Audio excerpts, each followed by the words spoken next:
அனைவருக்கும் வணக்கம் நண்பர்களே. எல்ஐசியில் பாலிசி எடுப்பது என்பது நாம் ஒரு சொத்து வாங்குவதற்கு சமமான ஒரு விஷயம்.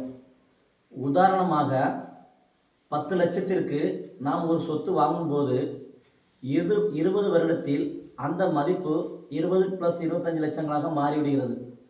ஆனால் அந்த 10 லட்சம் சொத்து வாங்குவதற்கு நாம் முதலில் 10 லட்சம் ரூபாய் முதலீடாக செலுத்த வேண்டும்.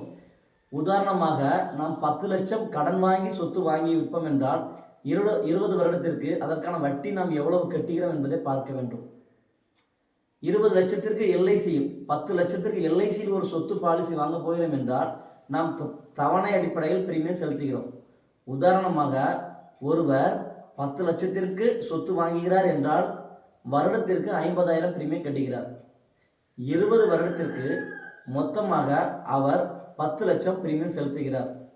முதிர்ச்சியில் அவருக்கு 25 லட்சம் ரூபாய் அவருக்கு மெச்சூரிட்டியாக முதிர் தொகை கிடைக்கிறது. அதனால் நண்பர்களே, நம்முடைய வேல்யூ, என்னுடைய மதிப்பு என்ன என்பதை அறிந்து நாம் ஒரு எல்ஐசி பாலிசியை எடுத்துக்கொள்ள வேண்டும். நன்றி.